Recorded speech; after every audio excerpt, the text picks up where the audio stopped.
Orel Hershiser, the World Series champ, Dodger broadcaster, joining us on the program.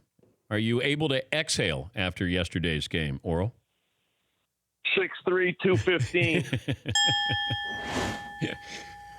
You like that, huh, DP? Yes, I do. Like that? Yes, I do. I thought you might. The only reason I didn't do it last time is I didn't have my coffee yet. But I've had my coffee. You're fired up now. Let me start with the philosophy of the Brewers' move with Miley to start the game. How surprising was that to you? I don't think it surprised a lot of people. I think it surprised a lot of people how quick it was. First time ever on 3 days rest. We've seen them use openers before. We saw this done with Oakland. I think we're moving. I think we're into the future now.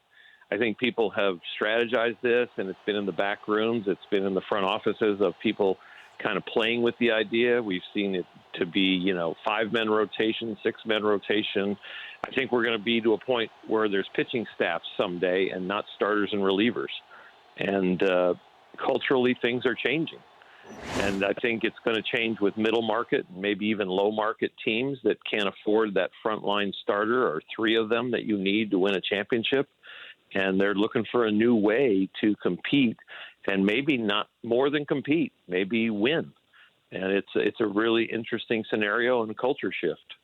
Now, you make the move. I had no problem with it. I understood what he was doing. Took some explaining in the beginning where I didn't know if Miley was hurt or not, and then we realized that it was just, hey, we're going to bring in a right-hander for a right-handed heavy lineup. But your margin of error is so small because if Kershaw is on, then whoever comes in has got to be great. And, they rolled the dice on it, and Kershaw was great. Yeah, if Kershaw is great, it's going to be really hard even for another starting pitcher to beat him, right? Yeah. So it's just this new strategy to say this is what our ability levels are, and we're going to attack it this way. This is what our roster says we should do to win the game. I don't have a problem with it at all. And you know what? Everybody's like, well, okay, now this is going to upset Miley or this. Miley knew what was going on, and Miley knew when to throw. They told him this coming out of the last start, I'm sure. And when you know as an athlete that this is my new game plan, you adjust your cardio, you adjust your weightlifting, you adjust your throwing on the side, you adjust your playing catch. So this was used as his side work. Anytime I was asked or thought there's a possibility to go on 3 days rest back in the day, I didn't throw my side work. I just played catch. And you have to have confidence that throwing the baseball is something that you know how to do, and rest is more important. So you don't go down to this and have a side work and have this great side work and your curveball's working great, your sinker's working great, you're locating, you're having so much fun, and you throw those extra 30 pitches down there because it's just fun to play baseball and fun to throw and fun to know you got great stuff. No, you throw a few, you go, my arm feels great. I'm hitting my spot on 3 pitches. I don't need any more. I'm done. It's like going to shoot free throws and knowing I don't have to go back to the 3-point line and make 3-pointers now. I've got my stroke, and I know I can make 3-pointers on game day, so I'm fine. Rest is more important. We're not golfers. We can't hit 1,000 shots. We can't hit chip shots forever. We can't go putt forever. We've got about 80 throws in our body a day to be able to maybe pitch the next day just to play some catch, and you just make an adjustment. Also with Kershaw, he didn't have that fastball. He hasn't had that. I don't know if he gets it back until next season, but right. As I told people, when I was growing up following baseball, loving baseball, pitchers pitched, and people look at you now like, what are you talking about? Hershiser pitched. He didn't throw. A lot of guys throw now. Kershaw, what we saw was, that was brilliant to see that he didn't have great stuff or he didn't have consistent stuff, but he had it when he needed to. You, as a former pitcher at a high level, obviously, what did you make of Kershaw's performance? Well, pitching is about location. We've seen balls thrown at 70 miles an hour and 100 miles an hour, and we've seen guys just get lit up, and they come back and they go, I just didn't hit my spots. I didn't have my stuff. Well, stuff includes location. I've never heard anybody say I was hitting my spots exactly and got bombed. But I've heard plenty of guys say, I had great stuff today, but got hit around or got bombed. Well, that tells you location is most important. The next most important thing in pitching is movement, late movement, because the hitter can't adjust. Why does a knuckleball work at 60 miles an hour? Because it moves late and you don't know where it's going to be. So it's about location and movement. Velocity is the last quotient. We see guys get hit at 100 miles an hour. Max Muncy got a base hit to the opposite field on a 97-mile-an-hour fastball. Earlier this year, we had somebody hit a 103-mile-an-hour fastball for a base hit. It's about, is the pitch in the right spot that gives you the highest odds to get a guy out, to hit it, have it hit weakly or miss it, and is the pitch have late movement, and that gets it off the barrel of the bat and gets it either swing and miss or hit weakly. The love for velocity is part of the game that's right now, but I think the guys that are winning, they're still hitting their spots, though they throw it hard. And the guys that throw below average fastballs, which Clayton's fastball now is below big league average. Big league average fastball is 92, 93 miles an hour, and he averages about 90, 91. Talking to Orel Hershiser, the former Dodger great, now Dodger broadcaster. Let's go back a couple of days ago. You were critical of Manny Machado, the play at first base. Also, he said that he's not Johnny Hustle. That's not his cup of tea here. Yeah. What bothered you more, the play at first base, or he says that he doesn't, he's not Johnny Hustle. It's not his cup of tea? I absolutely love his ability. And I think that's why the bar is raised so high for him, because there's so much ability in his body, and you get to see that all the time. And sometimes you wish you saw it a little bit more.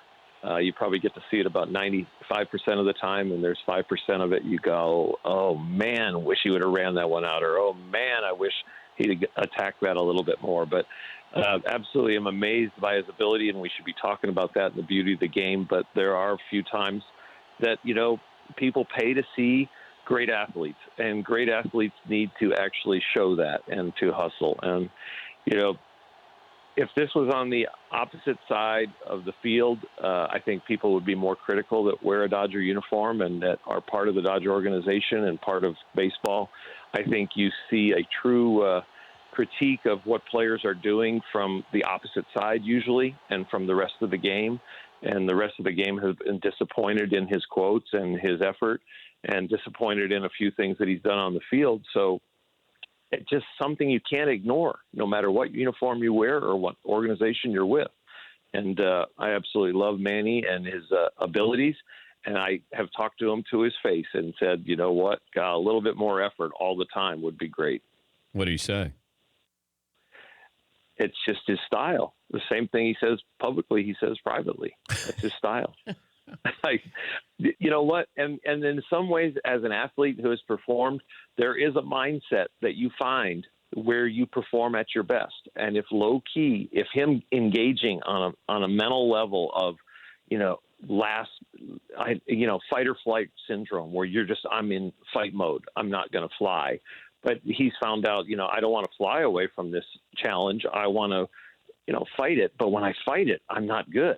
I try too hard. So maybe he has found a place where being low key, he finds he is at his best. And it doesn't always play well for everybody, for fans and maybe even for management or for broadcasters, but it plays well and he understands himself. And that's where I have to almost default to now.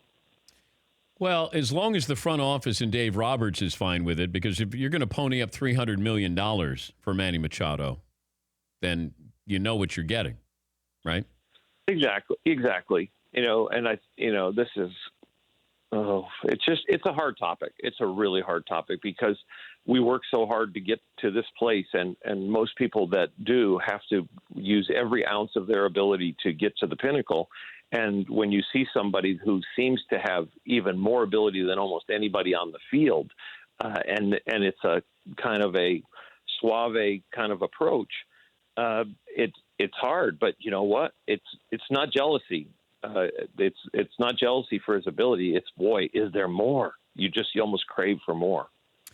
The Dodger you want at the plate with the game on the line is who? Oh my gosh, Kirk Gibson. Well, no. I mean current. Come on, let's go. Okay. Current Dodger. Current Dodger? Oh, okay. I didn't know. I thought you let me pick anybody. Pee-wee Reese. Yeah. Jackie Robinson. Campanella. Yeah. Jackie Robinson. the current Dodger at the plate when the game is on the line, wow. To me, it's a no-brainer. Well, Justin Turner. Yeah. Okay. Yeah. Yeah, it is. Best two-strike hitter in the game. 50% of the at-bats in baseball end up at 2 strikes. Average for a two-strike hitter in the big leagues is below 200. He almost hit 300 this year as a two-strike hitter. Your offense is going to function if you can have a lineup hit above 200 with 2 strikes. Yeah, he's ridiculous. The pulse is ridiculous. The ability is ridiculous. The track record of how he got to the big leagues and became a star is ridiculous. So you know that he understands how to be a great player and a good player and to function hurt. I mean, this guy's been through injury after injury this year and playing with sometimes one thumb or one wrist or one, a hamstring, and he still figures it out. That's a guy who actually understands the game and applies his ability to it to figure out the best way to succeed. Orel, good to catch up with you again. Thank you for your time. We appreciate it. DP, I'm sorry I was a little late. I thought it was an 8:40. It wasn't in my time. It was an 8:25, and I was sitting here having coffee, getting wound up for you, and trying to remember at 60 years old my height and weight. Thank you, Orel. See ya. The former Dodger great, Dodger broadcaster, Orel Hershiser. For more Dan Patrick Show, tune to Audience Channel 239 on DirecTV or download the Dan Patrick Show app.